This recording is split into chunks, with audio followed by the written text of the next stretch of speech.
eh, dalam konteks ya eksakta, kedokteran ya, yang gelarnya di depan ya. Kalau kedokteran ya sebagaimana sudah saya sebutkan bahwa orang dokter itu harus butuh 2 tahun koas ya, baru dia dapat titel dokter. Insinyur pun semestinya begitu. Jadi tidaknya ada seperti praktik ya ataupun seperti pendidikan khusus ya, sehingga layak untuk disematkan titel insinyur di depan namanya. Kode etik organisasi insinyur ya menguraikan ya, kadang-kadang itu lebih sangat detail ya, tanggung jawab yang harus kita emban sebagai insinyur. Meskipun demikian, kode etik itu tidak membicarakan hak-hak profesional yang biasa atau lazim ya dinikmati oleh insinyur. Seringkali ya banyak tumpang tindih antara hak dan tanggung jawab. Dan dikembalikan lagi ya, bahwa ada 3 hal pokok ya, hal pokok yang menjadi fungsi dari kode etik profesi tersebut. Jadi dalam kode etik profesi insinyur itu pertama adalah bagaimana kode etik profesi itu memberikan pedoman bagi setiap anggota profesi tentang prinsip profesionalisme yang digariskan. Profesionalisme ini ya, seperti bagaimana yang kita pelajari sebelumnya adalah sikap ya, sikap terhadap profesi yang kita emban. Jadi seseorang dikatakan berprofesi ya, jika dia punya pekerjaan.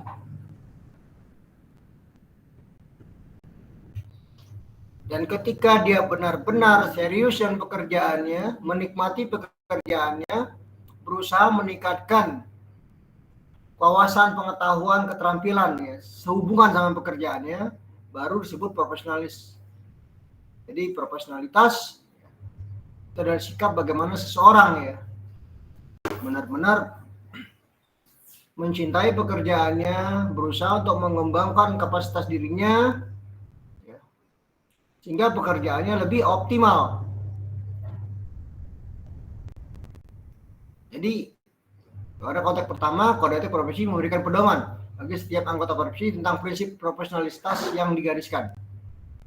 Kedua, kode etik profesi sarana kontrol sosial bagi masyarakat atas profesi yang bersangkutan.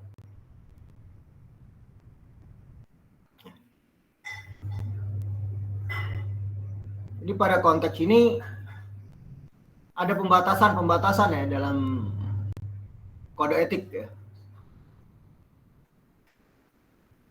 Yang mana hal-hal tersebut diyakini oleh masyarakat.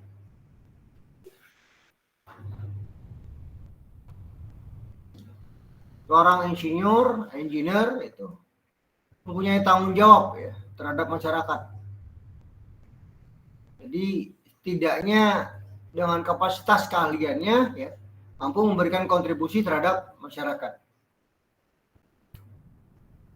dalam hal keteknikan, rekayasa pun berhubungan dengan sosial.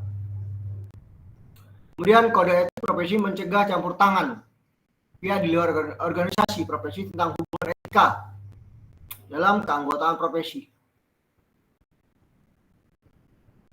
Jadi ada batasan-batasan ya yang tidak bisa dimasuki oleh pihak luar.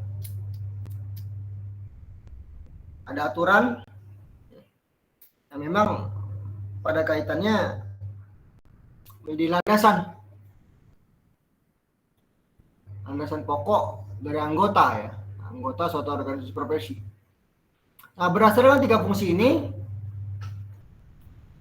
seorang yang profesional itu tidaknya harus mencapai kualitas yang tinggi dan efektivitas baik dalam proses maupun produk hasil kerja profesional.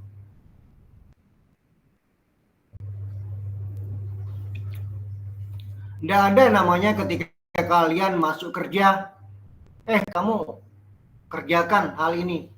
Saya belum bisa, nggak bisa. Saya kan baru, Mas, Pak, nggak bisa. Kalian ketika sudah masuk dunia kerja, sudah dirasa orang yang mampu, yang berpendidikan. Jadi kapasitasnya apapun yang pekerjaan yang diberikan pada kalian, kalian mau tidak mau harus belajar cepat.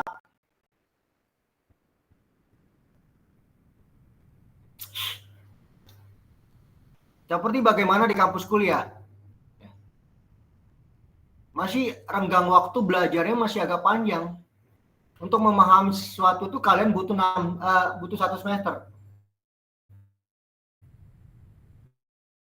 4 bulan, ya, 6 pertemuan untuk memahami sesuatu hal yang baru, pelajari sesuatu baru. Tapi di dunia kerja tidak seperti itu. Di dunia kerja membutuhkan waktu yang lebih sempit untuk mempelajari sesuatu.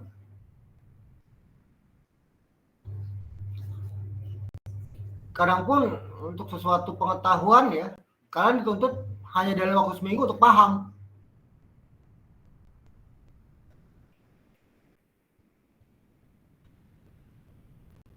Jadi pada konteks ini, bagaimana kalian menunjukkan kualitas yang tinggi dan efektivitas baik dalam proses maupun produk hasil kerja profesional. Ada progres, wawasan yang bertambah, kemampuan yang bertambah.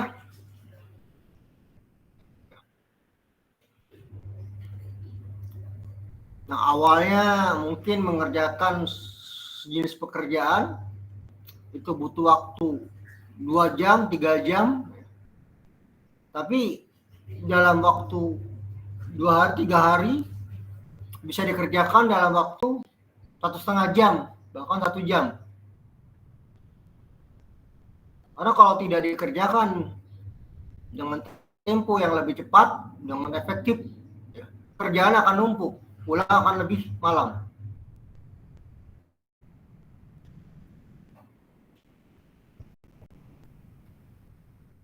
Jadi tidak mau bagaimana mengefektifkan pekerjaan.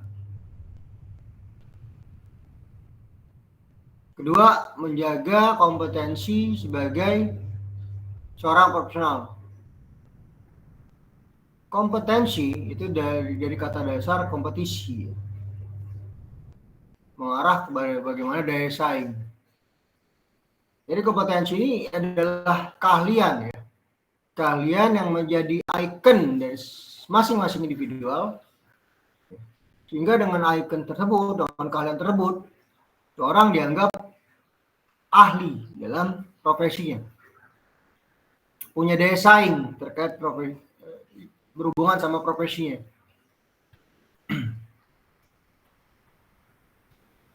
Jadi pada konteks ini kemampuan seorang profesional itu dituntut di dunia kerja.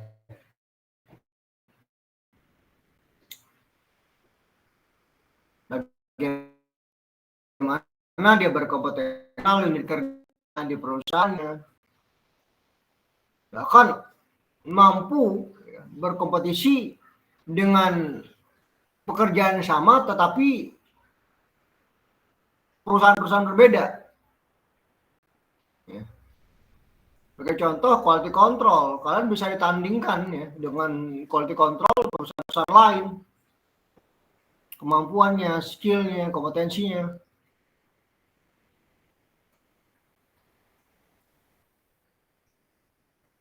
Tiga, mengetahui dan menghormati adanya hukum yang berhubungan dengan kerja yang profesional.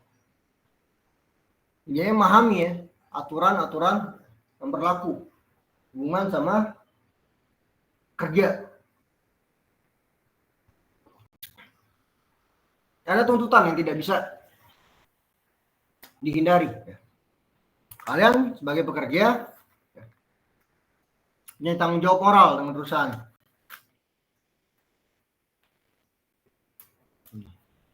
Ini nanti ke depan, ya, mungkin arahnya pembelajaran tentang bagaimana tanggung jawab moral seorang engineer atau seorang insinyur teknik, ya, terhadap perusahaannya. Kerahasiaan ya. Itu salah satu ya bagian dari kode etik insinyur.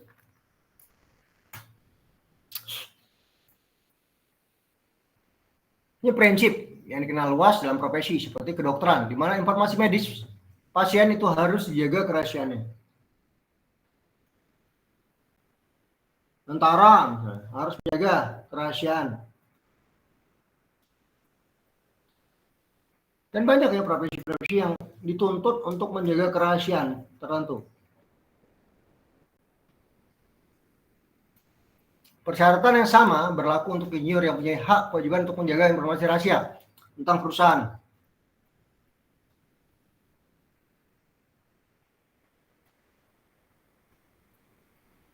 Bahkan ketika bekerja dengan klien ya.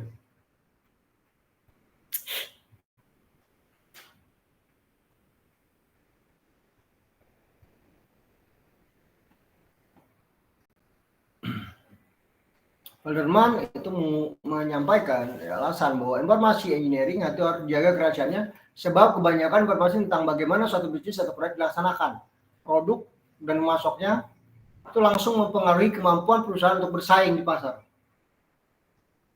Jadi ketika orang tahu titik lemah, kelebihan dari satu perusahaan,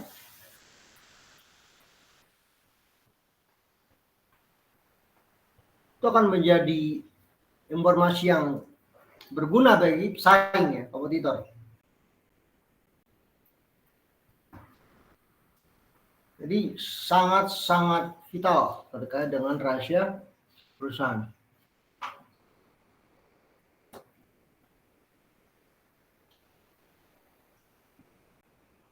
Seringkali ya ada kebocoran ya terkait dengan informasi perusahaan. Dan itu banyak terjadi di internal. Makanya perusahaan itu sangat selektif ya milih orang.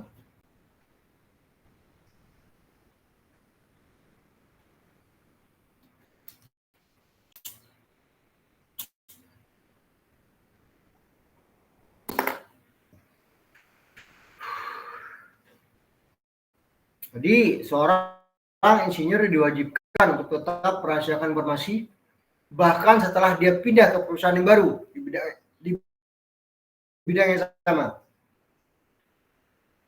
Dalam prakteknya hal ini sulit dilakukan. Ya. Bahkan meski tidak ada informasi khusus yang diberitahukan kepada perusahaan yang baru. Ya. Berikut dengan sejumlah pengetahuan tentang apa hal yang berhasil, bahan apa yang dipilih, dan komponen apa yang tidak dipilih pada perusahaan namanya.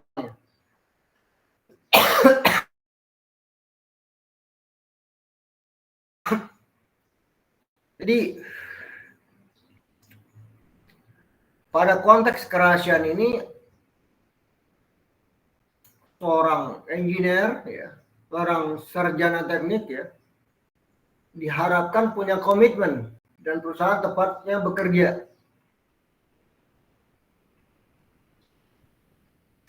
Bahkan dihindari berbicara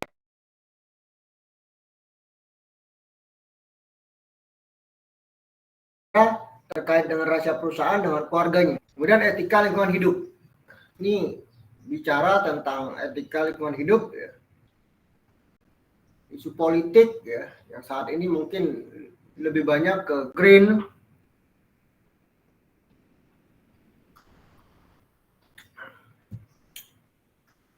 manufacturing ya.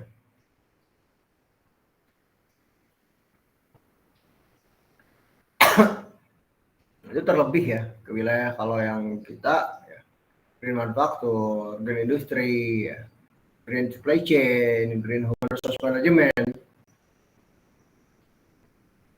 Itu mungkin baru mulai tumbuh pengetahuan terkait green itu di era 2012 ya.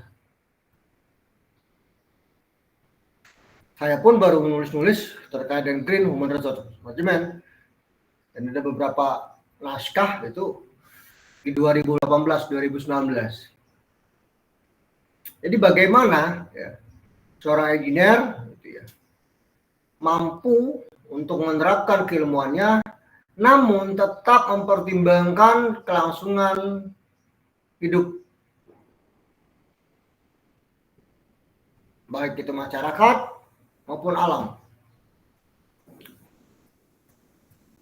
Jadi bagaimana berusaha menemukan solusi terhadap masalah yang ditimbulkan oleh teknologi modern. Pergerakan perlindungan lingkungan ini membangkitkan kesadaran di antara para senior bahwa mereka mempunyai tanggung jawab untuk menggunakan pengetahuan dan keahlian mereka untuk membantu melindungi lingkungan. Jadi masalah lingkungan hidup ini dianggap sebagai masalah moral.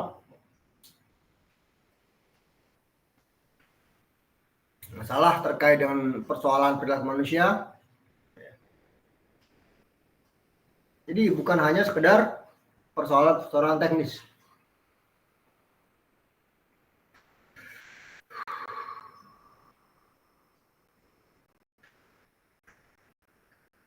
Jadi pada saat ini ya, krisis ya, lingkungan hidup itu hanya bisa diatasi dan melakukan perubahan cara pandang dan perilaku manusia terhadap alam secara fundamental dan radikal. Artinya diperlukan bagaimana etika moral lingkungan hidup. Bagaimana manusia itu berinteraksi dengan alam sebagai pusat sumber daya.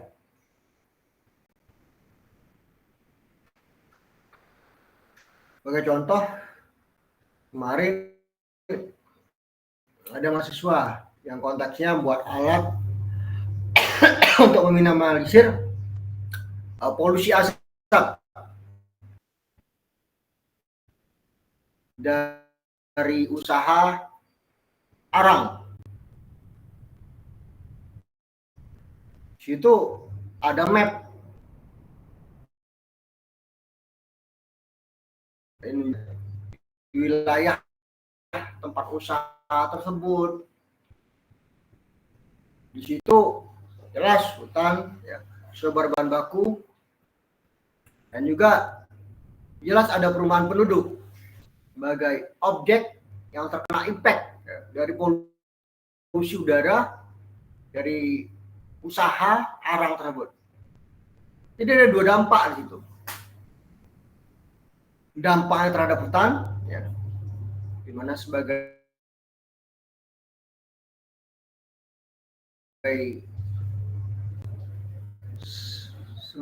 objek ya, objek yang terdampak dari asap polusi ya, ataupun limbah udara, pembakaran dari arang itu sendiri.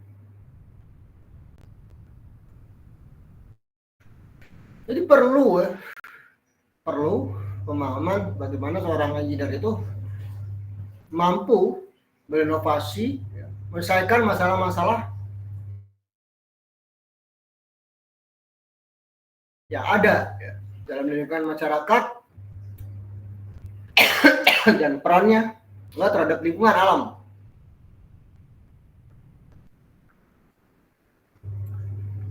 Kembali lagi ya, Felderman 2006 itu dalam bukunya menyatakan bahwa seorang insinyur dapat mengacu pada etika profesional maupun etika pribadi untuk mengambil keputusan. Kode etik profesional memberitahukan kita ya bagaimana mengutamakan keselamatan masyarakat dan lingkungan.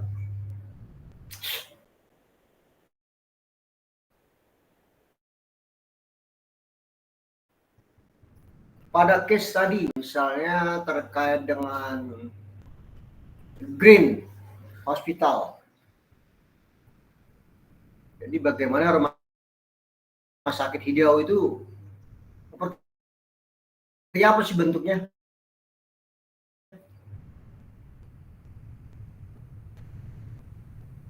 Apa yang disebut dengan rumah sakit hijau? Industri hijau. Apa yang dimaksud dengan industri hijau itu?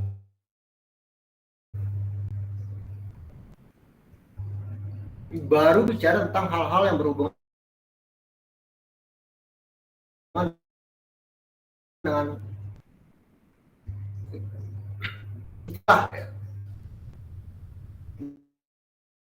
lingkungan. Kalau sudah masuk ke istilah ekonomi dia blue.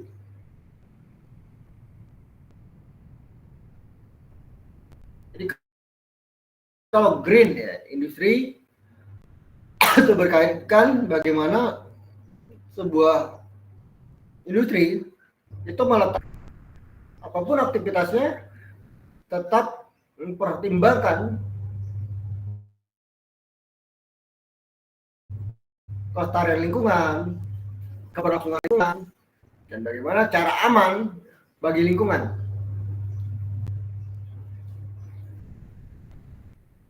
Orang saya nanya ya, Alfredo Tambunan, apa sih yang namanya industrial green itu?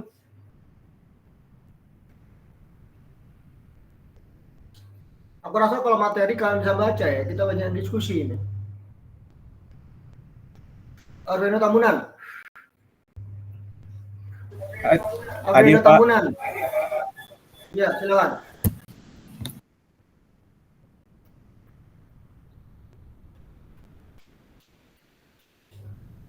Silakan. Maaf Pak, tadi agak serak-serak Pak di sini, suaranya nggak jelas. Apa itu industri? Green industry itu apa?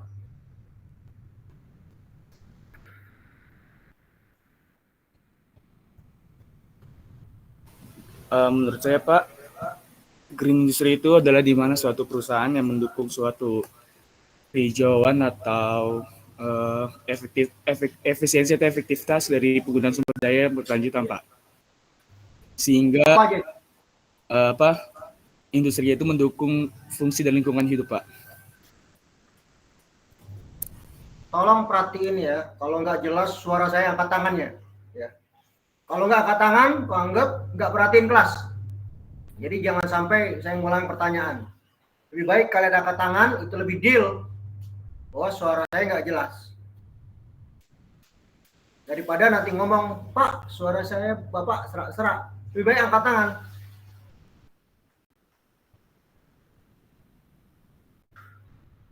Kalau suara saya nggak jelas, saya akan menyalahkan kalian, nggak memperhatikan kelas saya. Kalau kalian nggak angkat tangan, ngasih tahu saya kalau suara saya nggak jelas. Paham ya?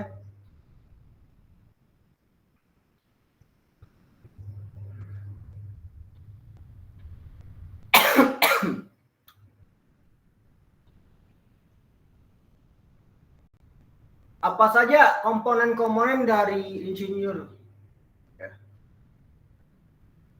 dalam menerapkan sikap hijau itu? Miftahul, Fajar.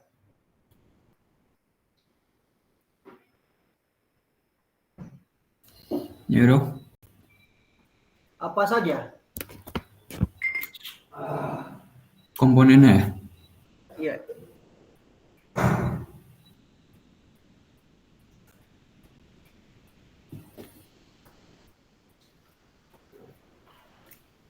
Komponen yang di ininya dong, kayak energi terbarukan gitu. Komponen-komponen yang harus diperhatikan seorang engineer ya, itu seperti apa yang terkait dengan green industry?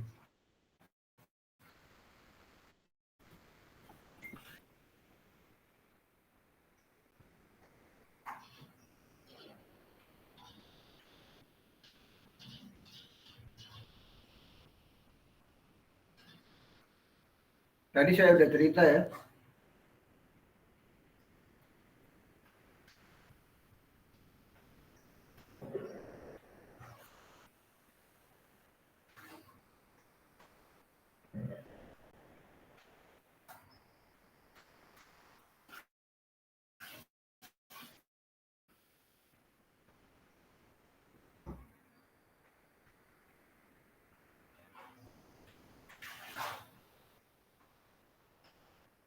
Silakan, kita tunggu.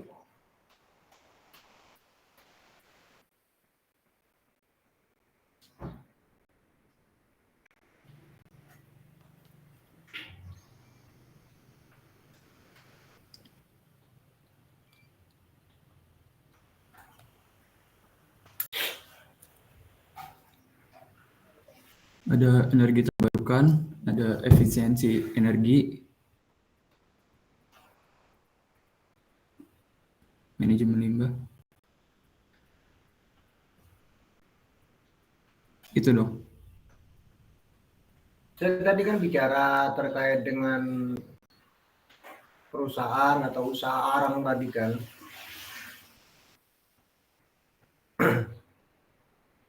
Kan kalian bisa nangkep bahwa hutan itu sumber daya.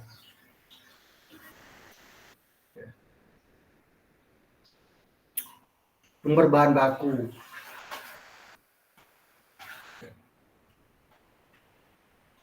Jadi komponen ya, pertama itu adalah bahan baku. Jadi bagaimana bahan baku yang digunakan itu ya, tanggung jawab terhadap lingkungannya seperti apa? Karena kebanyakan bahan baku industri ya dari alam. Kemudian objeknya masyarakat, komponen kedua.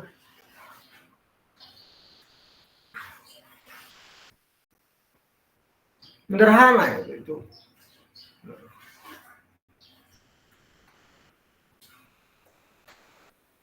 Terkait dengan material, terkait dengan masyarakat, terkait dengan publik yang terdampak.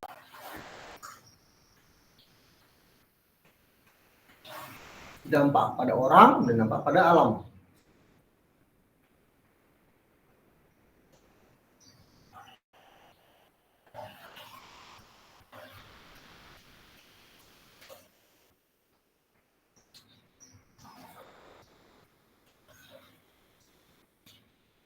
Sebenarnya yang sebut profesional itu seperti apa sih, Rahmawati?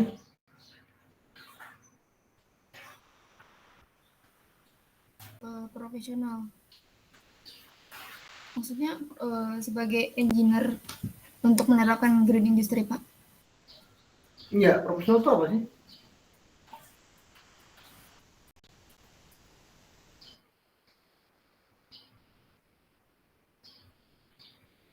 Apa beda profesi, profesional sama profesionalitas?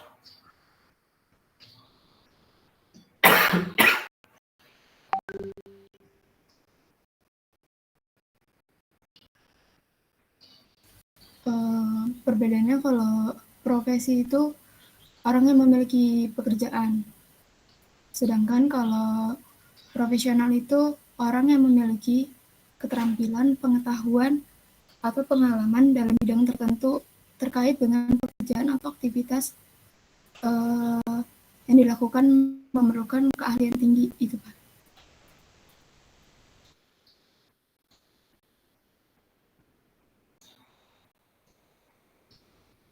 Profesional sama profesionalitas, apa itu?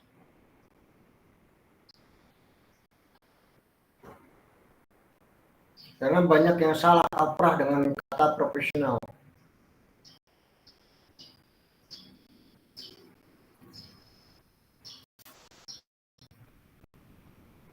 Ada yang bisa jawab? Silakan, Saya, Rahmawati. izin jawab.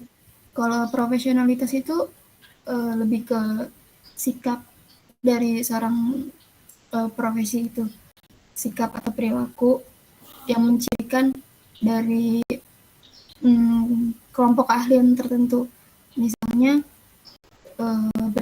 berintegritas, memiliki komitmen, dan kerjasama.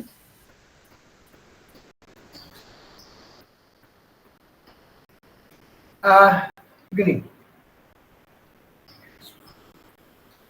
ada satu kasus ya, ada orang dia punya keahliannya, punya keterampilan, tetapi dia enggan untuk mengoptimalkan keterampilan, keahlian yang dia miliki, bahkan mengembangkan ya kompetensi keahliannya untuk profesi yang dia miliki. Orang ahli, punya keterampilan, punya keahlian, tetapi dia tidak optimal mengaplikasikannya dalam profesinya. Itu profesional atau tidak? Walaupun dia banyak kalian.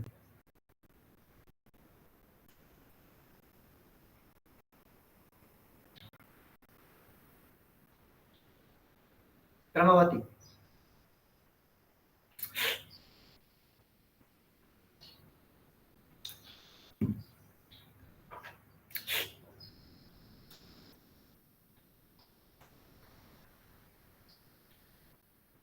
Silakan Ramawati.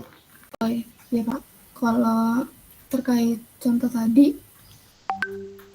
memiliki kemampuan tapi tidak memiliki sikap yang baik, dapat dikatakan tidak profesional Pak, karena tidak memenuhi kriteria dari profesional itu Pak.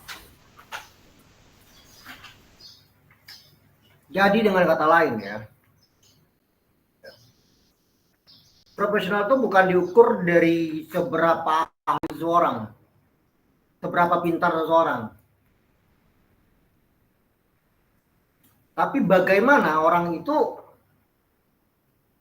benar-benar menerapkan keahliannya, keterampilannya dalam pekerjaan.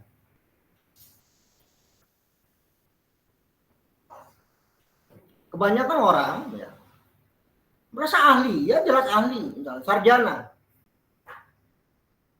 Tetapi kesarjanaan ini tidak terapkan pada lingkungan kerja. Tidak berpikir dalam bekerja. Karena kalau misalnya dia buruh, dia bekerja tidak perlu berpikir, mengerjakan sesuatu sudah. Tetapi kalau namanya seorang akademisi, dia bekerja akan selalu berpikir apa yang kira-kira yang bisa mengefisienkan pekerjaan, apa kira-kira inovasi yang bisa aku lakukan untuk perusahaan.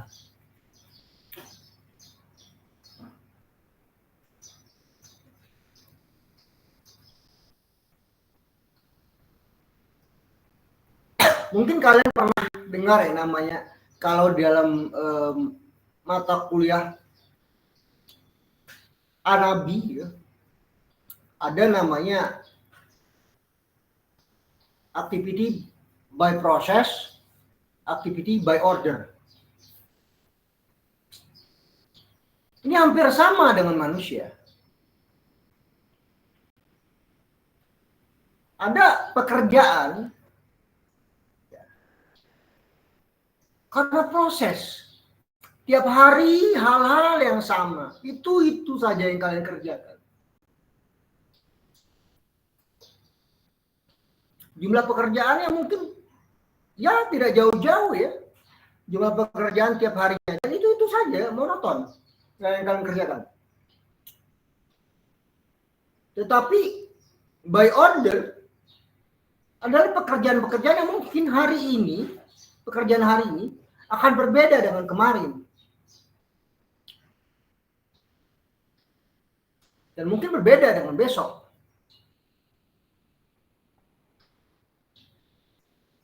Lagi berhubungan sama proyek, berhubungan sama pekerjaan-pekerjaan yang memang membutuhkan kecepatan dalam beradaptasi.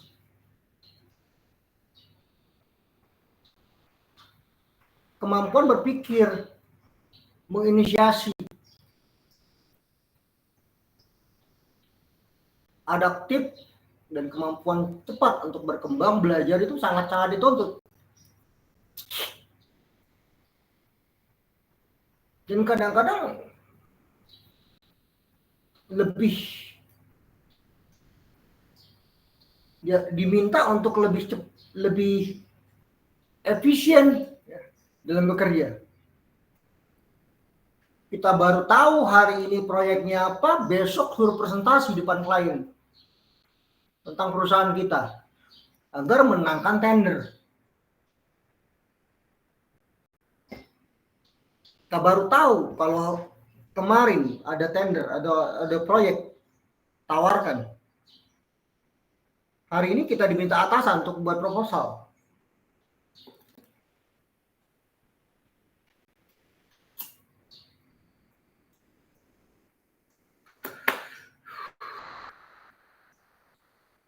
Jadi kalau yang nama profesional itu orang yang bukan hanya ahli, tetapi lebih kepada mencintai pekerjaannya.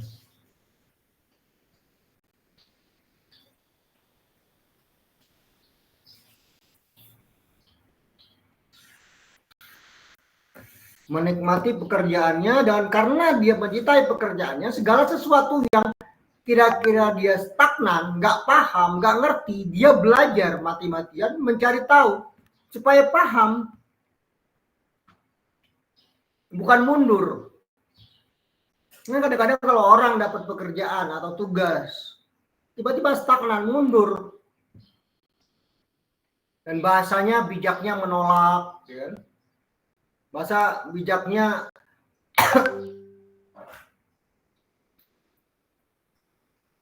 menghindar dari pekerjaan tersebut. Karena tidak ada kemampuan untuk belajar. Tuntutan kerja itu sangat-sangat luar biasa, apalagi di era AI sekarang, era robot sekarang. Kalau saya bisa menggunakan mesin, menggunakan robot, lebih baik saya gunakan robot misalnya, daripada manusia. Karena sama saja. Makanya fungsi dari manusia itu ya kemampuan perasaannya dan kemampuan berpikirnya. Ketika kemampuan berpikir itu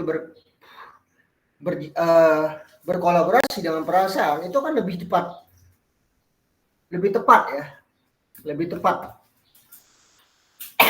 ketimbang hanya kecerdasan.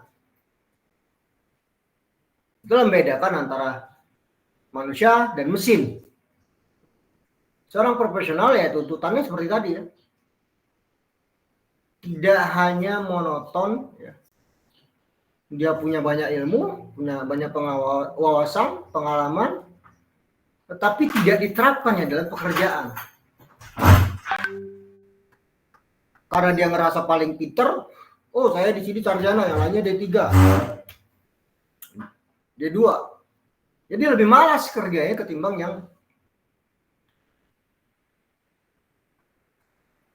D3 atau D2.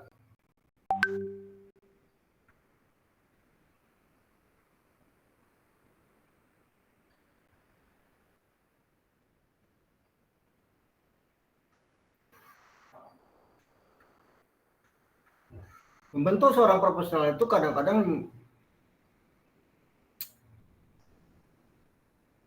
ada motivasi ya dari lingkungannya dan terlebih dari organisasi profesi.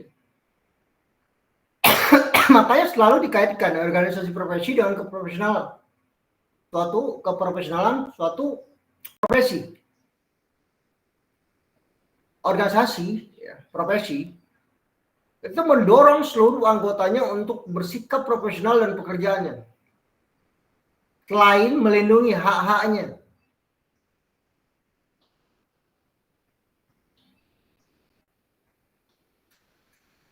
Diibaratkan kalau organisasi profesi itu memberikan kewajiban untuk seluruh anggotanya bersikap profesional terhadap pekerjaannya. Dan sebagai feedbacknya, melindungi hak-hak dari seluruh anggota profesi.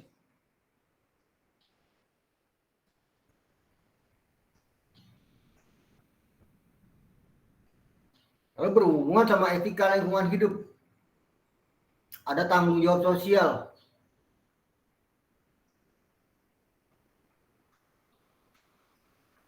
Coba Yanti Sinaga.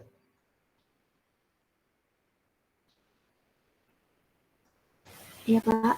Apa yang saya sampaikan tadi?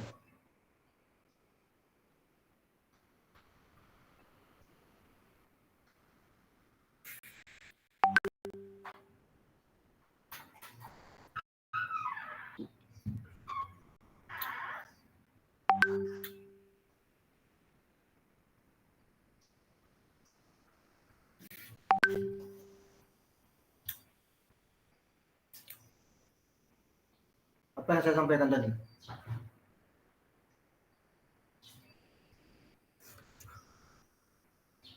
Kalau kalian tidak dengar ataupun suara saya tidak jelas, saya bilang kan angkat tangan. Biar saya tahu yang mana yang enggak jaringannya terganggu. Apa yang saya sampaikan tadi? Kelas akan lebih banyak kalian yang bicara, jadi saya sudah menekankan pola pembelajarannya. Saya kasih materi, buku lengkap, kita diskusi di kelas.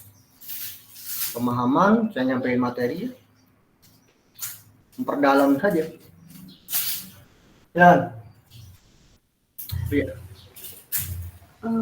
Tentang profesional.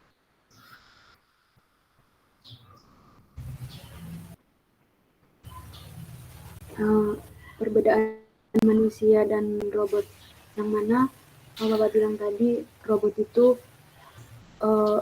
lebih memiliki perasaan gitu. hah? Apa?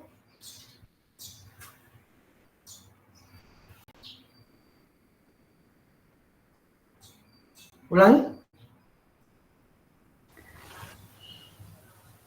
Perbedaan manusia dan robot, Pak. Manusia memiliki perasaan, Pak.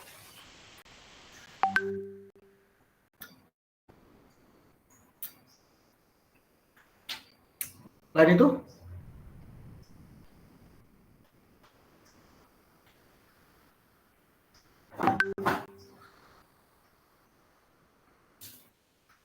Kamu menyukai pola pekerja sebagai activity by process atau activity by order?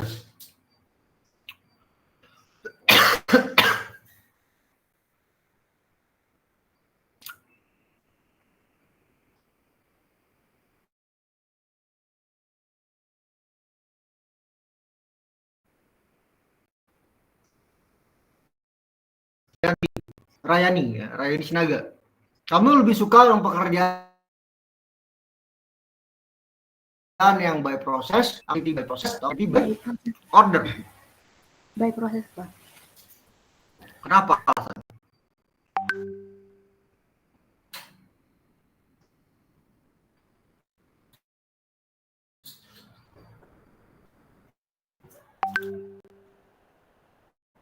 Alasannya apa?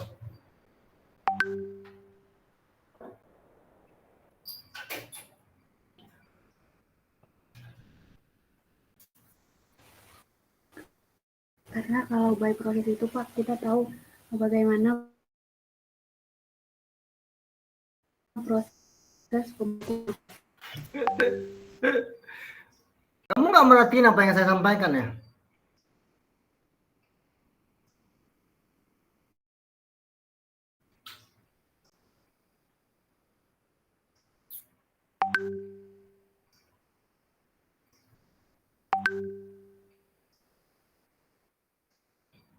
Kamu nggak perhatiin apa yang saya sampaikan?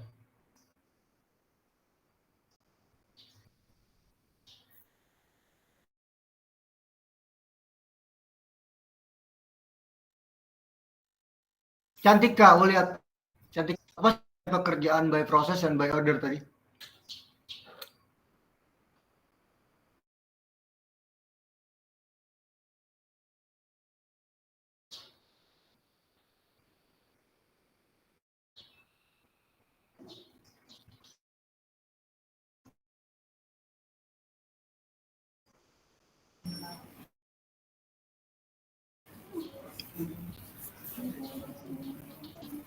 Kalau sendiri pekerjaan by proses, Pak, berhubungan dengan pekerjaan yang dilakukan secara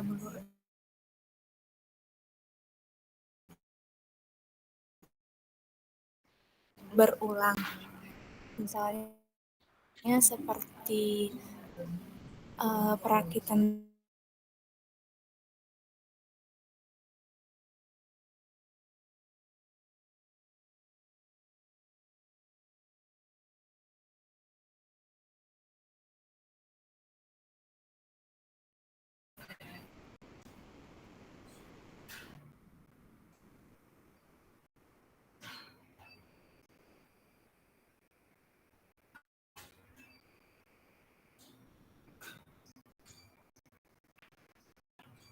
Kalau kegiatan rutin tiap hari itu sama dari pagi sampai sore, pekerjaannya sama tiap hari. Itu by process, by order.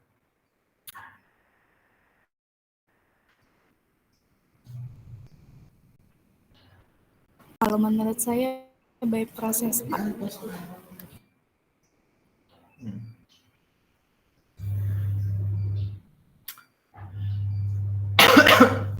Sebenarnya kalau terhubungan sama lingkungan itu bisa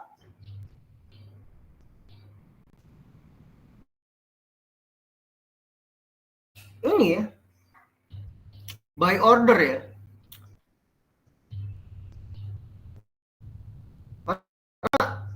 Di satu sisi mungkin kita ada pekerjaan yang lain, tapi ditugaskan ya, ketika harus berhubungan sama masalah lingkungan, dan masalah lingkungan tidak harus tiap hari.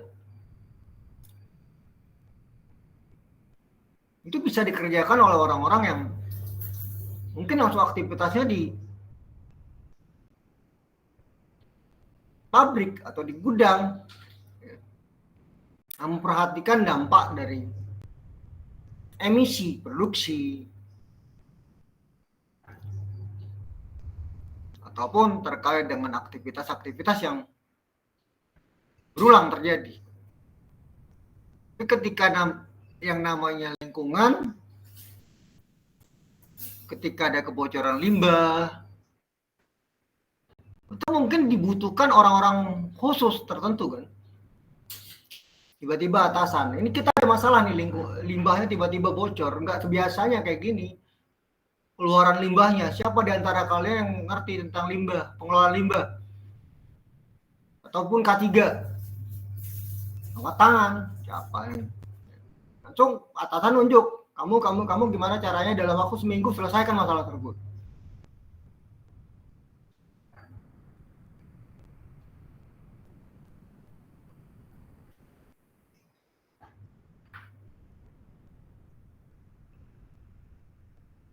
Jadi itulah bedanya ya.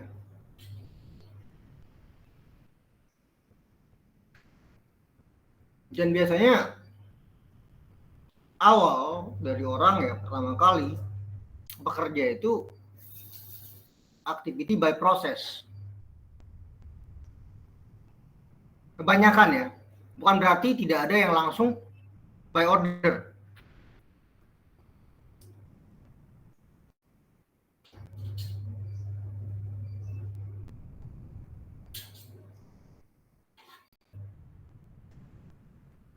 Setelah paham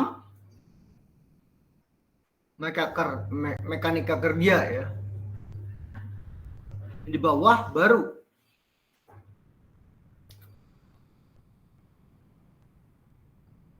mungkin hari ini kontrol, besok mengevaluasi,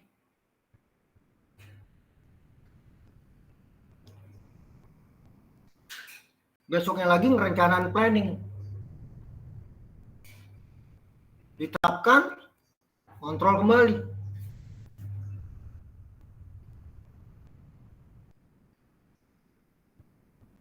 Jadi jedanya bukan tiap hari semua dilakukan, mungkin dalam seminggu kerjanya monitoring sampai nemuin celah-celah yang kira-kira bisa diminimalisir hal-hal yang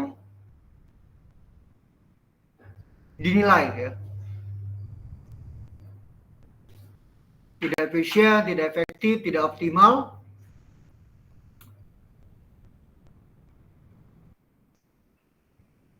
Lalu ada proses kemudian dalam jangka waktu tertentu untuk mengevaluasinya, sampai merencanakan, lalu menerapkan kembali, mensosialisasikan kembali, berulang kali. Nah, ini by order ya. Ada tuntutan pekerjaan itu tidak sama.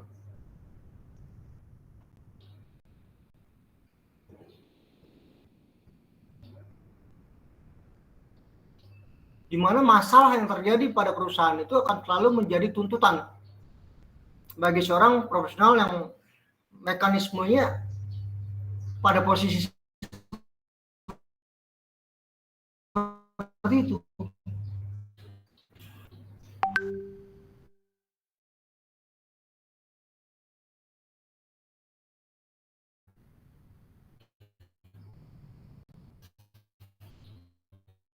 Dengan lingkungan, apa sih sebenarnya yang menjadi modal dasar ya?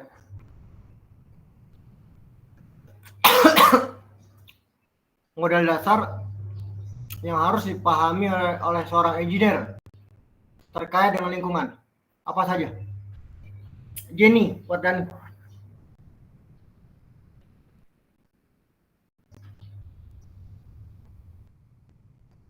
Iya, apa Pak. saja?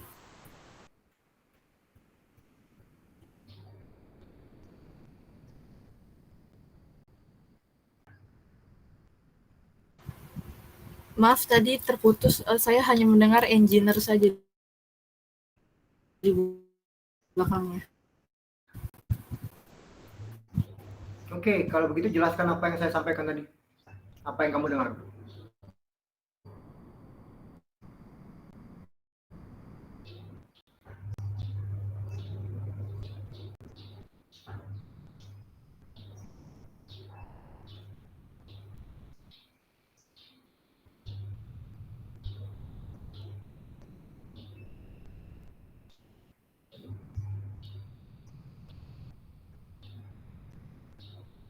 Silakan ini, apa yang kamu dengar? Saya kan lebih banyak bertanya ya. Siap-siap ya.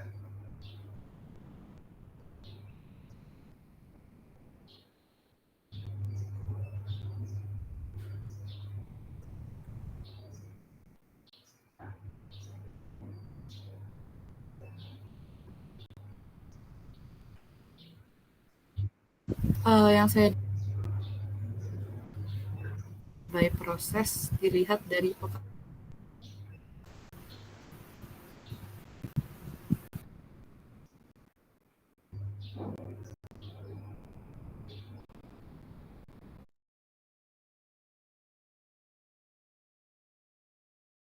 nanti saya tanyakan lagi ya. Setelah saya nyampein materi, dia tanyain dadakan lagi ya ke Jenny ya. baik, Pak. Dan lihat ya. Tolong perhatiin ya apa yang saya sampaikan.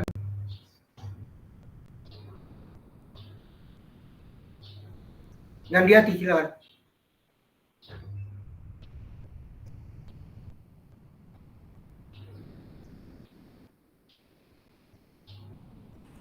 Iya, Pak. Iya. Apa yang saya sampaikan tadi?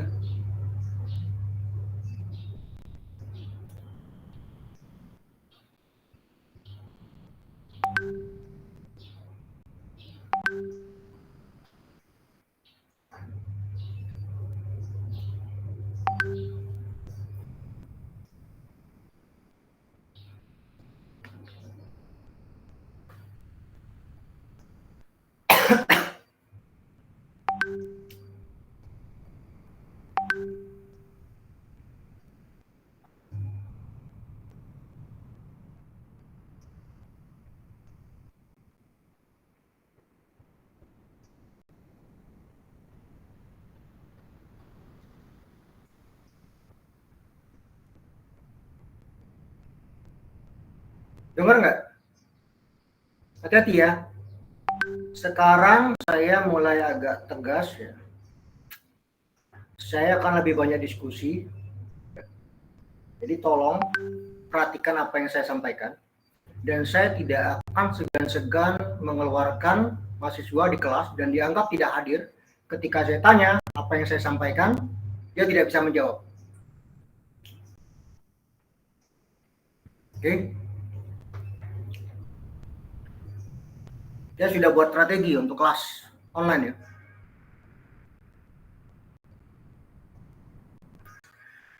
Hati-hati. Apa yang saya sampaikan?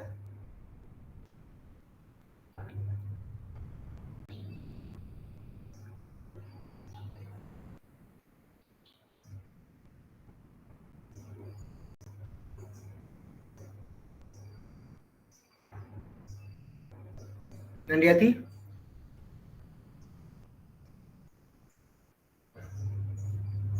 Saya nggak mau lama-lama ya. Kalau misalnya 3 kali saya ini udah.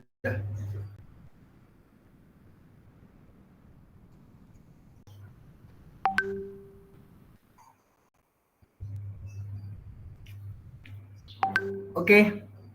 Angga, jadi tambah apa yang saya sampaikan tadi?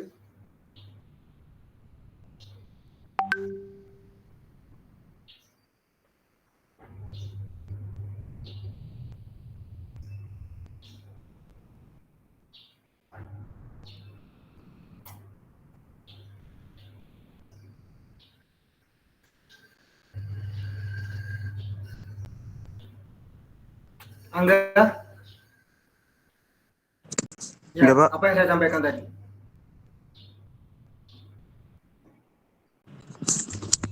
Eh, Bapak tadi menyampaikan tentang model pengetahuan tentang lingkungan model eh, model yang harus dipahami oleh seorang engineer, Pak, tentang lingkungan. Ya, apa ya?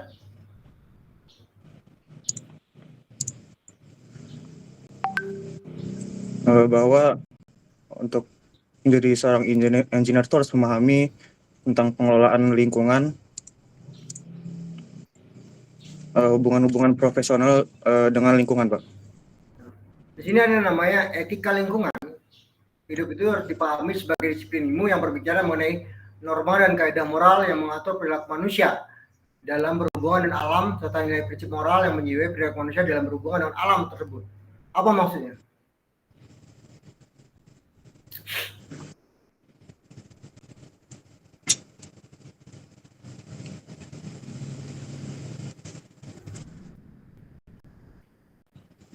Terkait hal tersebut,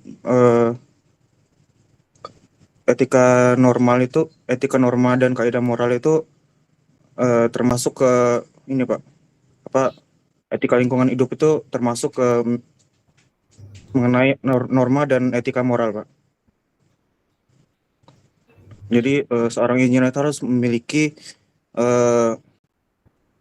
pengetahuan tentang lingkungan hidup agar bisa dianggap sebagai seorang profesional, Pak.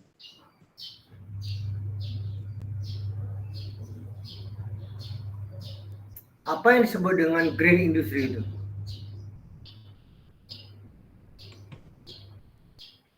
Untuk green industry sendiri, yaitu pemanfaatan pengutamaan efisiensi dan efektivitas dalam proses produksi di suatu perusahaan industri dengan menjaga kelestarian lingkungan hidup, Pak. Dengan mempertimbangkan lingkungan.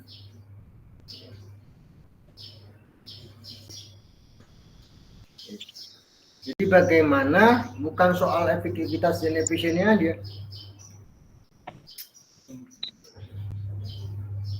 Bahkan bisa saja tidak efisien secara biaya demi bagaimana jangan sampai berdampak besar terhadap lingkungan, berdampak negatif terhadap lingkungan.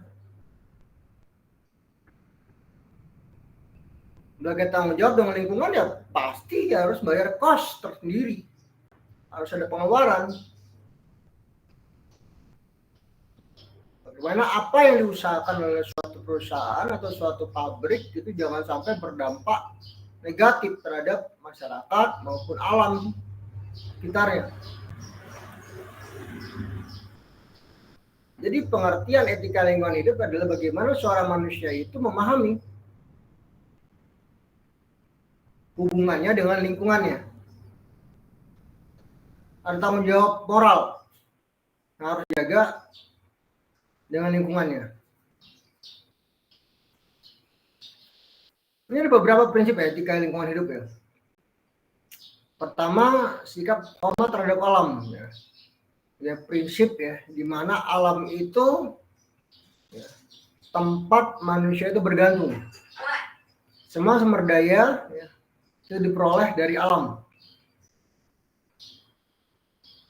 Jadi kalau dalam pendekatan ontologis ya, manusia adalah bagian integral dari alam. Manusia adalah anggota komunitas ekologis. Jadi alam punya hak untuk dihormati, tidak hanya karena manusia itu bergantung pada alam. Kemudian prinsip tanggung jawab moral. Prinsip yang menuntut manusia untuk mengambil prakarsa, usaha, kebijakan, dan tindakan bersama secara nyata untuk menjaga alam semesta dengan segala isinya.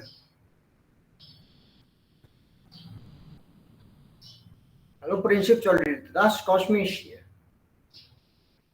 Jadi berfungsi ya sebagai pengendali moral untuk mengharmoniskan perilaku manusia dengan ekosistem seluruhnya.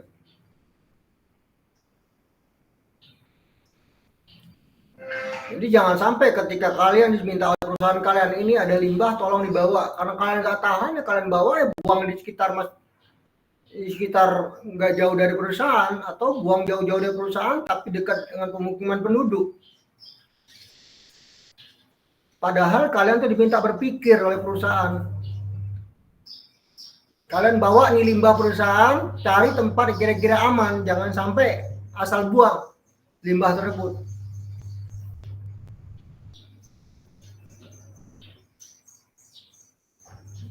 Kemudian prinsip kasih sayang yang kemudian terhadap alam.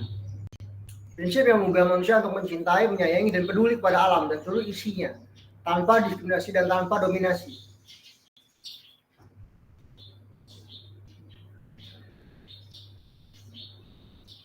Kadang-kadang suatu lingkungan ya, lingkungan industri itu perlu penghijauan ya.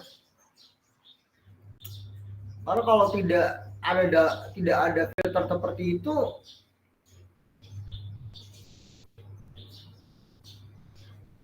ya otomatis ya mungkin tempat industri lebih panas atau lebih kering ataupun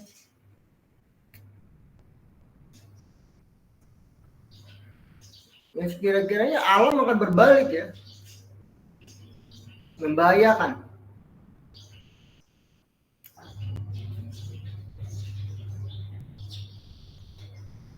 Kebanyakan ya dalam kawasan industri itu pasti sangat panas. Makanya kadang-kadang perlu ya mempertimbangkan bagaimana suatu lokasi industri ya itu mampu meminimalisir kondisi lingkungannya agar jangan sampai berdampak negatif baik itu perusahaan terhadap lingkungannya maupun alam lingkungan terhadap perusahaan. Ada feedback sebenarnya. Kemudian prinsip tidak merugikan, no harm. Jadi ada tanggung jawab, kewajiban moral, dan tanggung jawab kepada alam. Yang tidak, manusia tidak akan melakukan tindakan yang merugikan atau mengancam eksistensi makhluk hidup lain yang ada di lingkungannya. Kemudian prinsip hidup sederhana atau selaras dengan alam. Ini prinsip yang menekankan nilai, kualitas cara hidup yang baik, dan bukan sarana atau standar material. Jadi lebih ke kualitas mutu. Seperti tadi ya, ketika usaha arang ya, bagaimana bisa mengontrol penggunaan sumber daya kayu di hutan tidak secara radikal ya. Kalau kita menebang kayu, tidaknya kita juga bertanggung jawab untuk menanam. Jadi ada keberlanjutan ya terkait sumber daya produksi. Kemudian prinsip keadilan, ya, prinsip membicara tentang bagaimana manusia harus berperilaku satu terhadap yang lain dalam kaitan dengan alam semesta dan bagaimana sistem sosial harus diatur agar berdampak sosial, ya, memberikan dampak sosial, dampak lingkungan, ya, yang positif. Kemudian prinsip demokrasi, prinsip menjamin bahwa setiap orang dan kelompok masyarakat mempunyai hak untuk memperjuangkan kepentingan di bidang lingkungan hidup. Perusahaan, masyarakat, atau pemangku kepentingan pemerintah terlibat dalam hal ini. Dan prinsip integritas moral. Prinsip yang menuntut pejabat publik agar mempunyai sikap dan perilaku moral yang terhormat, serta megang teguh prinsip-prinsip moral yang mengamankan kepentingan publik. Nah, dia dituntut untuk tidak menyalahgunakan kekuasaannya untuk kepentingan dirinya dan kelompoknya dan merugikan kepentingan masyarakat.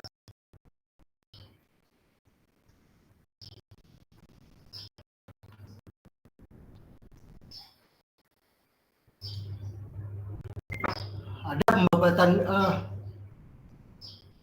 hak ya untuk menggunduli hutan, misalnya. Hak untuk menebangi hutan. Itu seringkali disalahgunakan. Nah, sekarang saya mau nanya sama Jenny. Ya Pak, Kalau seandainya ini kan kalau umur ya, umur produktif dari perkebunan kelapa sawit itu sudah habis ya. Oke. Jadi pohon-pohon sawit itu tidak lagi menghasilkan CPO ya. Luasnya mungkin 500 1000 misalnya hektar gitu kan. Skala sederhana.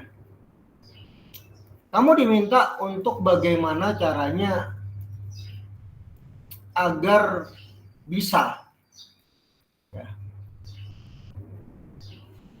menggunduli kembali lahan sehingga bisa tanami sawit kembali. Apa yang akan kamu lakukan?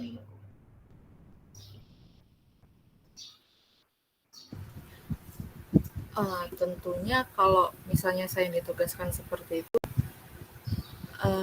saya mungkin akan bekerja sama dengan orang K3 yang mengerti hal seperti itu Pak, dan meminta sarannya bagaimana supaya tidak merusak lingkungan namun juga tetap memiliki benefit untuk perusahaan. Kalau kamu dituntut untuk bagaimana caranya kamu bisa ya, kita bisa mendaur ulang lahan itu ya, secara cepat dengan biaya minim. Apa yang kamu lakukan? Dan seandainya kamu memahami pertanyaan saya, kira-kira pelanggaran apa yang sering terjadi dilakukan oleh perusahaan dengan kaitannya kasus ini, dalam kasus ini? Menurut saya mungkin yang pertama adalah limbahnya, karena kita tahu limbah kelapa sawit itu kan sangat buruk untuk lingkungan. Yang kedua mungkin mengganggu hak tinggal masyarakat, yaitu dengan menggusur rumah-rumah yang ada di sekitar situ untuk memperluas lahan. Ini bukan memperluas lahan, tetapi bagaimana umur tanaman itu udah habis ya, gak produktif lagi. Oh, kalau gitu mungkin ini Pak, pengurangan tenaga kerja. Kalau seandainya perusahaan tuh gak mau habis duit, Jenny, gimana caranya kita mau nanam lagi nih ya, kebun sawit kita ya. Tapi bagaimana caranya kamu agar kita low cost, jangan terlalu banyak biaya. Dan saya sarankan, tolong nanti kamu cari orang untuk upahan untuk bakar kelapa sawit kita biar lebih mudah ya, kita membuat lahan itu jadi bisa ditanami kembali. Lalu apa tindakan kamu kalau diminta atasan untuk bakar lahan itu? Kan tidak produktif lagi kan, kalau tebangi keluar kos buat traktor dan lain-lain. Dan cara praktis ya untuk kembali gundulin lahan adalah dibakar. Bagaimana pendapat kamu? Kalau pendapat saya, karena saya sudah belajar tentang bagaimana etika lingkungan, saya mungkin akan menolak hal tersebut dan menyarankan perusahaan ya untuk mau tidak mau untuk mengeluarkan biaya lebih sedikit lebih banyak untuk menebang satu-satu, karena hal tersebut sangat merusak lingkungan Pak. Itu yang sering banyak ya praktek yang terjadi ya. Ya daripada keluar uang, motong satu pohon, nebangin, pakai traktor. Hal yang paling mudah adalah dibakar. Itu nggak produktif lagi kan, lahan sawitnya. Dan begitu lebih mudah. Jadi tinggal membersihkan saja, ya, membersihkan saja setiap bakaran itu, lalu lahannya ditanami kembali. Ini yang sering terjadi. Dan pasti kita akan melihat beberapa, setiap kelang berapa tahun ya, mungkin 20 tahun, 10 tahun ya, ada mulai kebakaran, seolah-olah itu kebakaran hutan ya, atau kebakaran lahan ya.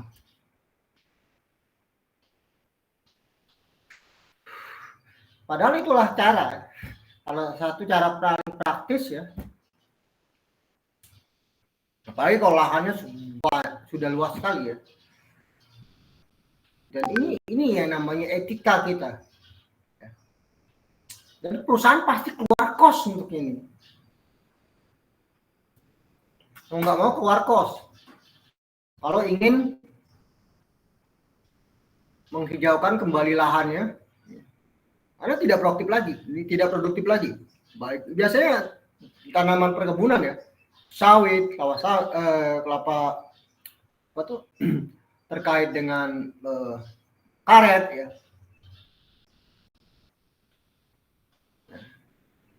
Etika seperti ini yang sering masih terjadi. Dan biasanya ada yang tutup mata. Terkait hal seperti ini, apa yang akan dilakukan oleh Alexander Dedi? Kalau kamu menemukan praktik ini di perusahaan kamu, masih masuk Pak. Kalau saya menemukan praktik ini di perusahaan saya, respon saya mungkin sih Pak. Ya, memang kita tahu bahwa saya kan belajar matematika sebelumnya, dan kalau matematika itu saya pelajari bahwa matematika itu bukan opsi tapi itu keharusan, dan itu harus dikenakan. Tambah lagi seperti yang tadi saya bilang bahwa kita kan menghargai lingkungan alam Pak, karena pasti itu juga akan berdampak buruk, bukan hanya di perusahaan tapi itu juga berdampak buruk bagi orang-orang Pak. Dan kita juga belajar decision making juga kan Pak, bahwa kita harus bikin rencana jangka panjang atau juga ada rencana jangka pendek. Ya mungkin secara jangka pendek income untuk perusahaan bagus Pak, secara jangka panjang kan kita tidak baik buat bumi kita. Jadi respon saya mungkin akan ini sih Pak, mempertimbangkan kembali, meyakinkan pemegang proyek pembakaran ini Pak untuk mempertimbangkan bayar yang harus dilakukan oleh beliau. Kurang lebih jawaban saya. iya, kadang-kadang gini loh ya, dalam dunia nyata ya, kita jadi kayak bersikap untuk ini ya, bijak. Tapi begitu kita sudah berada pada posisi yang strategis, dalam prakteknya malah kebalikannya. Ini yang sering banyak terjadi ya. Karena biasa mengkritisi hal-hal yang kurang benar. Ketika dia ada di pejabat, dia terlibat melakukan hal-hal yang tidak benar. Kembali lagi, ini tuntutan ya, moral asas ya. Sikap pribadi dari seorang akademisi, seorang ilmuwan, seorang lulusan perguruan tinggi ya, untuk menjaga moralitasnya. Jangan sampai hanya keluar ketika di bangku kuliah, tapi di dunia kerja terjebak ya. Mau nggak mau harus ngikutin arus yang buruk. Ini yang akan agak sulit karena Kalau namanya budaya itu mengakar, praktek-praktek hal itu mengakar, tidaknya aturan yang bisa membatasi hal tersebut. Selagi aturan itu tidak bisa dibeli. Nah, ini yang kadang-kadang sulit. Kemudian etika komputer. Jadi bagaimana seseorang itu menggunakan komputer, memanfaatkan komputer, ya, atau teknologi ya, secara etis. Menerapkan ya teknologi ya, mengakses informasi yang sesuai ya dengan kebutuhan profesinya. Komputer tidak menciptakan isu yang berkaitan dengan privasi, tapi komputer dipastikan memperparah masalah ini. Komputer mempunyai privasi menjadi lebih sulit dilindungi karena sejumlah besar data tentang individu dan perusahaan disimpan dalam komputer di mana banyak orang akan mengaksesnya.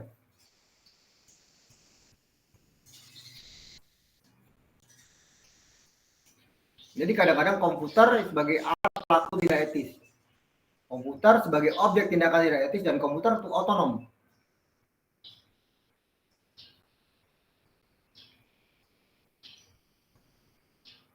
Jadi etika berhubungan sama teknologi ini seringkali disalahgunakan. Kemudian komputer sebagai objek tindakan tidak etis. Isu etika juga muncul ketika komputer menjadi objek tindakan yang tidak etis. Tindakan ini populer karena sebutan pembobolan, hacking.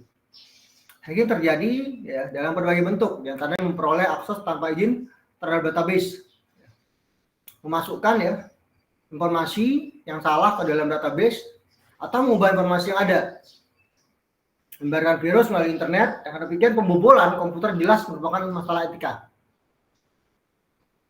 Kemudian terkait dengan komputer otonom.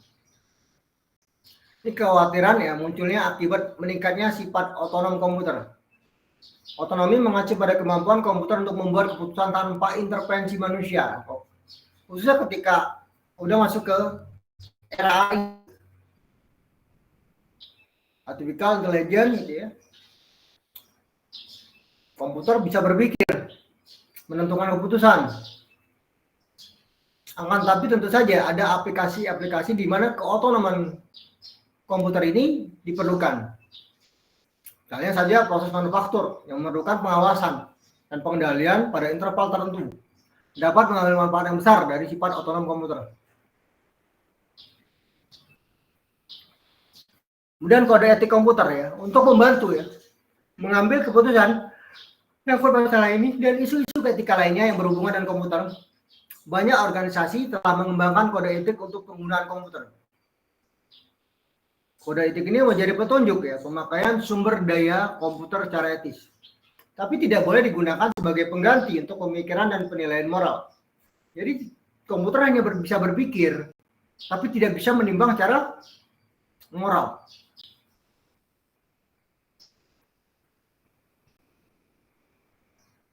Meskipun demikian ya, kode etik itu menyediakan beberapa petunjuk tentang pemakaian komputer secara benar. Bagaimana menggunakan komputer dengan baik, why dan fungsinya. Sebagai contoh pelanggaran terkait dengan komputer ini di kantor-kantor apa? Fahrul, Pandi. Iya Pak. Kalau untuk pelanggaran di kantor ya Pak. Menggunakan komputer. Kalau pelanggaran di kantor di komputer itu contohnya itu seperti kita menggunakan komputer tidak pada fungsinya gitu Pak. Misalnya malah dipakai untuk hal lain yang bersifat pribadi ataupun misalnya kan biasanya ada wifi itu Pak di ataupun biasanya pakai wifi tidak untuk pekerjaan gitu Pak, malah menggunakan wifi itu untuk hal pribadi gitu Pak. Oke. Contoh hal pribadi itu apa? Contoh hal pribadi itu kayak misalnya kayak mendownload aplikasi apa gitu Pak, sesuatu atau download game atau gimana gitu Pak. Gitu, Pak. Kamu pernah ngeliat nggak? Kira-kira kamu kalau misalnya kerja praktek ataupun apa, kira-kira ke kantor pamanmu atau keluargamu atau kantor orang tuamu, ya,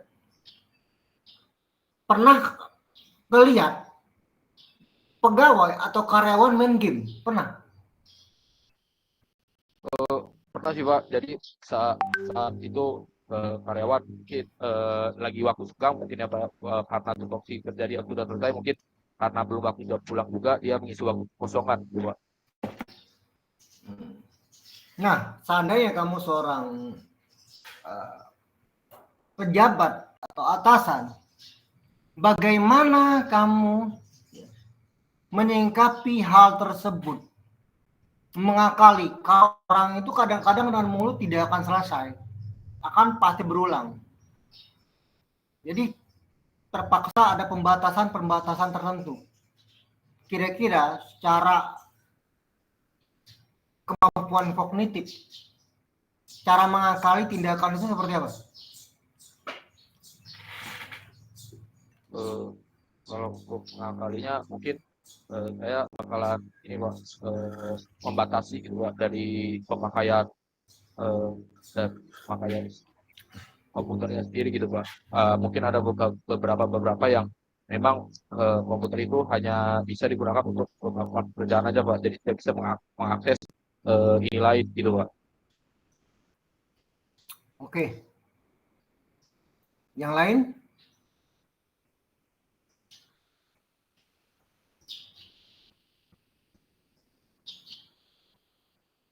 Yang lain?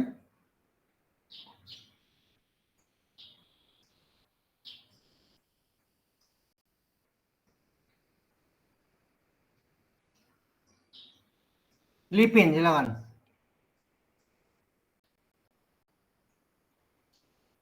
Lipin, Ya Pak, silakan. kalau menurut saya mungkin lebih ke secara personal mungkin proses manipulasi data di perusahaan mungkin Pak. Oke, bagaimana cara mengantisipasinya? Kalau menurut saya mungkin ada pembatasan penggunaan mungkin Pak. Mungkin dari untuk digunakan saat waktu jam kerja saja atau mungkin pembatasan akses per tiap departemen atau divisi gitu Pak. Ini saya kasih tahu sesuatu yang dipraktekkan di Malaysia maupun di Singapura ya. Khususnya bahkan di perguruan tinggi ya sudah dipraktekkan ya. Sebagai contoh ya, saya nggak tahu kalau di daerah seperti apa ya. Sebagai contoh ya, di kampus saya dulu di Malaysia itu ada akses internet ya. Jadi penginapan pelajar itu juga ada kampus itu jadi satu bagian gitu ya. Jadi 90% lah ya mahasiswa itu tinggal dalam kampus ya.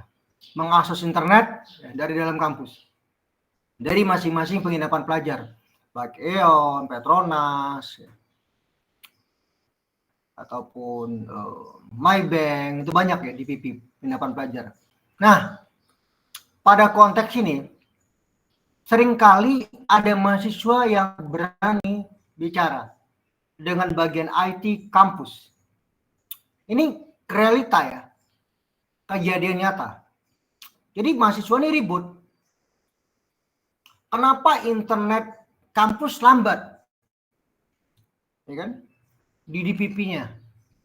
Ataupun lambat di pada titik spot tertentu.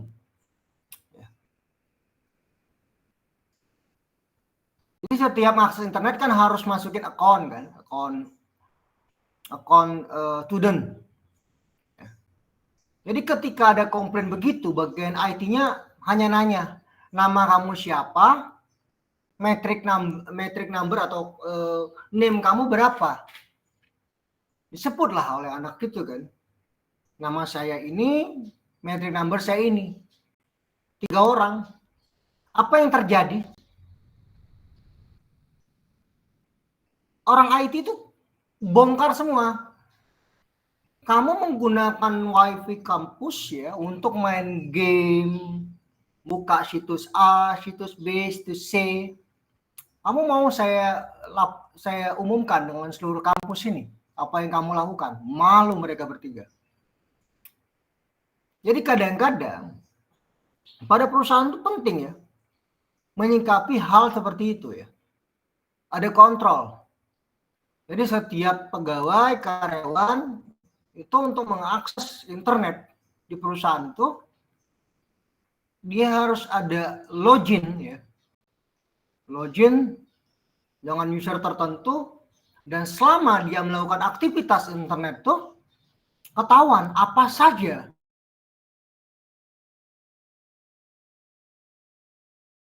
situs yang dia lakukan selama menggunakan internet. Nah, itu salah satu itu mungkin ke depan akan diterapkan ya oleh ya mungkin Indonesia agak terlambat dalam hal ini, tapi tidaknya akan diterapkan akan seperti itu.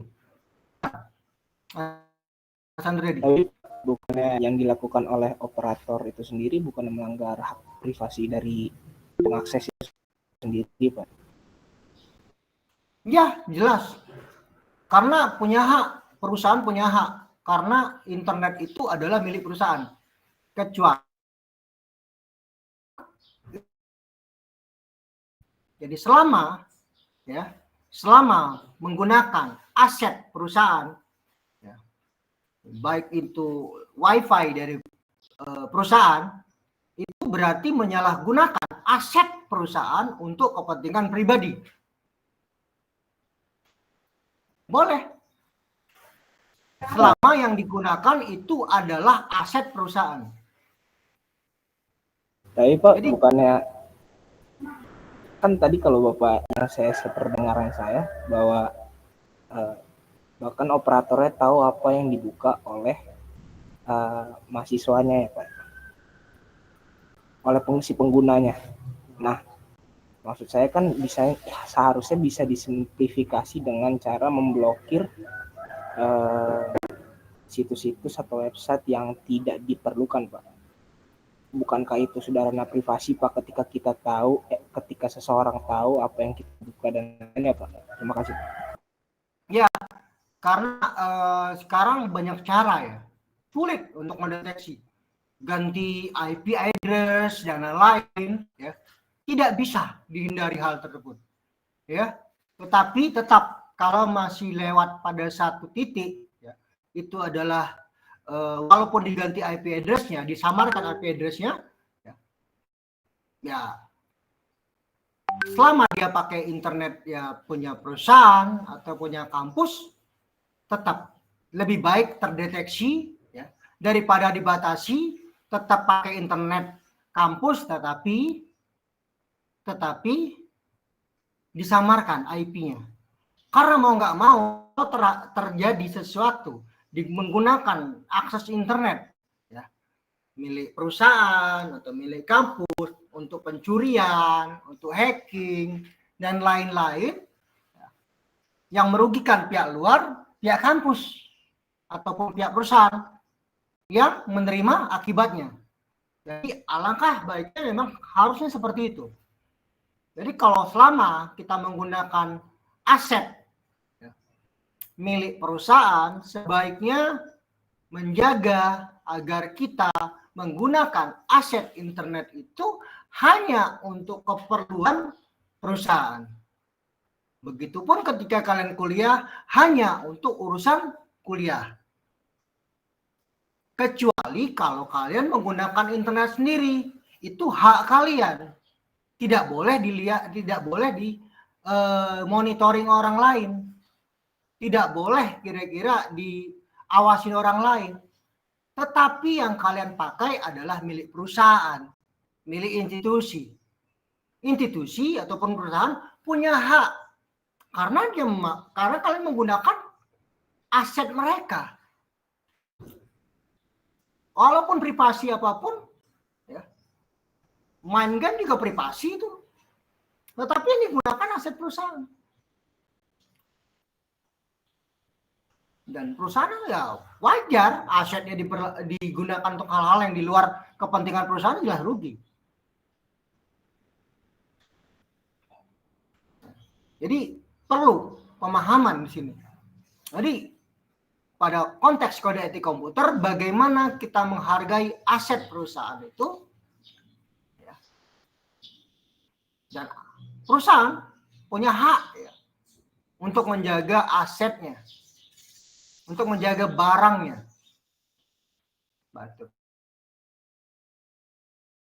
Agar benar-benar optimal hanya digunakan untuk kegiatan yang lain. Harapan saya sih sebenarnya di seluruh kementerian ataupun seluruh pemerintah daerah harus menerapkan seperti ini. Jadi benar-benar internet WiFi itu hanya digunakan optimal untuk kegiatan yang berhubungan sama pekerjaan saja.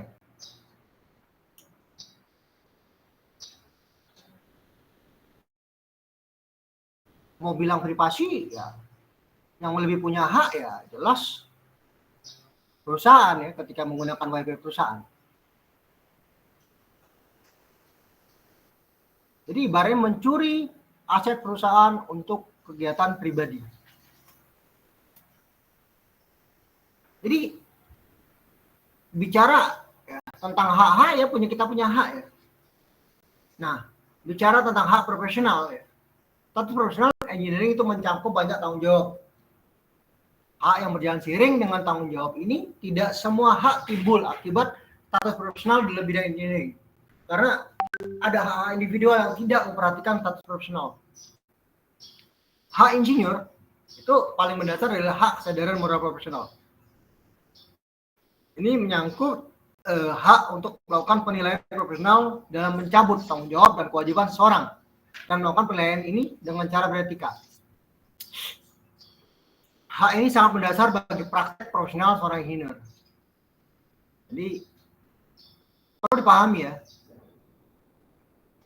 Salah satu aspek ini mungkin disebut sebagai hak penolakan berdasarkan moral, seperti bagaimana yang kalian sampaikan ketika perusahaan meminta kalian menggunduli reboisasi ya, lahan sawit yang tidak lagi produktif, diminta untuk dibakar atau bagaimana caranya agar lebih hemat cost ya. Tetapi kalian nolak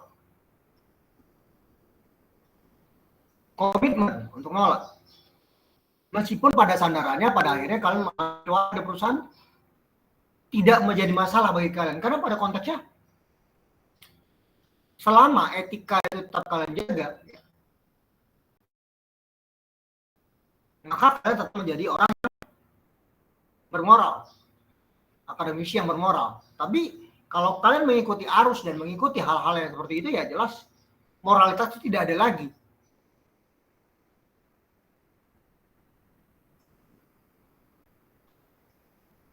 Akademisi ketika tidak beretika secara profesional, tidak bekerja dengan maksimal ya dikembalikan lagi. Karena moral itu sangat penting.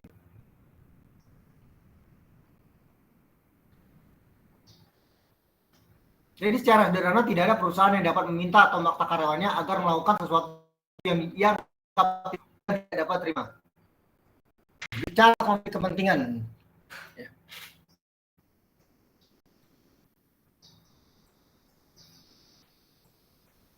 Bicara konflik kepentingan, tiap orang punya konflik kepentingan.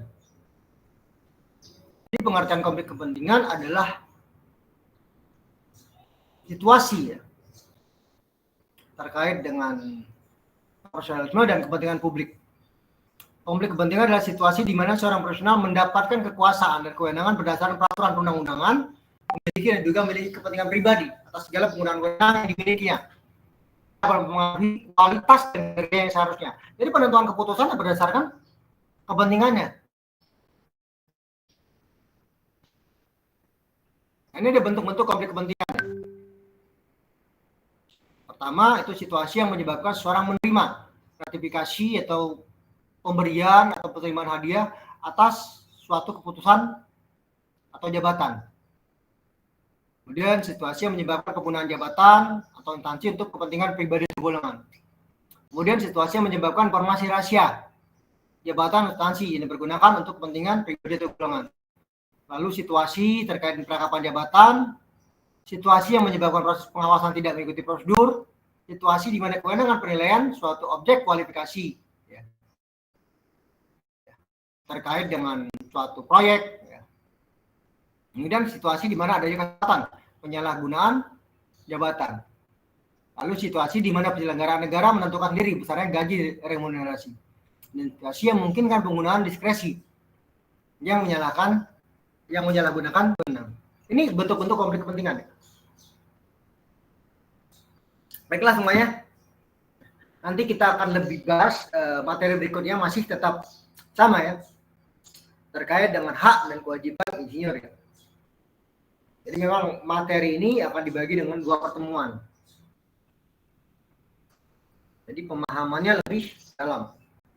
Karena sudah masuk pada konteks pembentukan ya. Pada CPMK ke ini pembentukan karakter profesional ya. Dengan mempertimbangkan moralitas ya. Hak dan kewajiban dari seorang engineer. Ada pertanyaan sampai sini? Boleh saya tutup?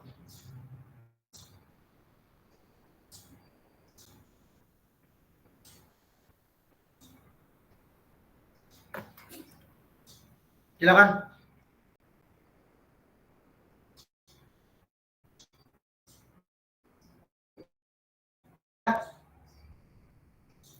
Baiklah. Pertemuan ini tidak ada kuis ya. Mungkin pertemuan depan baru ada kuis. Saya harap kalian siap pelajari materi ini ya, walaupun tidak ini, tapi saya harap kalian pelajari ya. Sebelum nanti ketemu pertemuan berikutnya, saya tinggal bahas lebih dalam lagi ya. Karena hal-hal yang luarnya kulitnya udah kalian baca dari buku ini. Oke, semuanya. Kelas saya tutup. Assalamualaikum warahmatullahi wabarakatuh. Waalaikumsalam Pak, terima kasih. Waalaikumsalam Pak, terima kasih Pak.